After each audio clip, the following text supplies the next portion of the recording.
શું કે નિલેશભાઈ? જયેશભાઈ મજામાં? મજા ભાઈ. હવે આપણે હે ને ઝાકર આવે છે માંડવીમાં, તો એને માટે કંઈક આપી દો.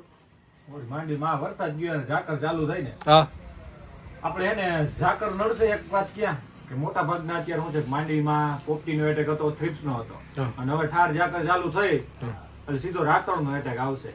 એટલે એના માટે આપણે એડવાન્સથી આવ્યા પહેલા આવ્યા પછી ફૂગનાશક ચાલુ કરવા જોઈએ. તો એમાં ફૂગનાશકમાં આપણે બધા પોતપોતાની રીતે અલગ અલગ ટેકનિકલ વાપરતા હોય. અત્યારના સમયે જોવા જઈએ ને તો આપણે એજોક્સિસ્ટ્રોબિન અને ક્લોરોથેલોનિન જે આપણે જટાયુમાં આવે ને એ ટેકનિકલ ઉપરનો આ ટેકનિકલ અત્યારે બેસ્ટ. આની સાથે પોપટીનું આ સારામાં સારી વસ્તુ છે મગફળી માટે. રાતળ અને પોપટી હશે એટલે રાતળ આવશે. એટલે ચૂસિયા જીવાતનો કંટ્રોલ પહેલા કરવાનો અને એની સાથે સાથે ફૂગનાશકનો કંટ્રોલ કરી દઈએ એટલે આપણે માંડવી પરફેક્ટ થઈ જાય.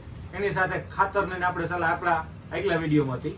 એ સિવાય અત્યારે ઘણા મિત્રોને મગફળીની સાથે સાથે કપાસ પણ ઘણાને વાવેલો છે, અમુક બકાલા વાવેલા હોય. તો એના માટે આપણે વધારે માહિતી માટે સાહેબ આપણે હવે કપાસ છે, એમાં થ્રિપ્સ દેખાય છે, પોપટી એવું બધું દેખાય છે, એની માટે કઈ?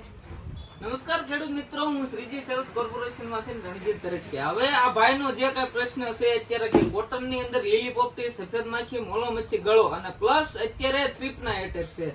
તો હવે અમારી company Shriji company SLPM પિપ્રોનિલ 2.92 technical માં લઈને આવી છે.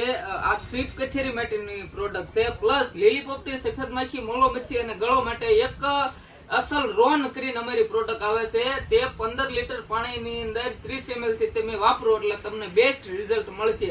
અત્યારે હાલત આપણી પાસે અત્યારે આ એગ્રોની અંદર અવેલેબલ નથી, પણ ટૂંક જ સમયમાં એટલે કે આજકાલમાં અહીંયા ટ્રાન્સપોર્ટમાં આવી જશે ખંભાળી અને પછી ભાઈ તમને આપી દેશે.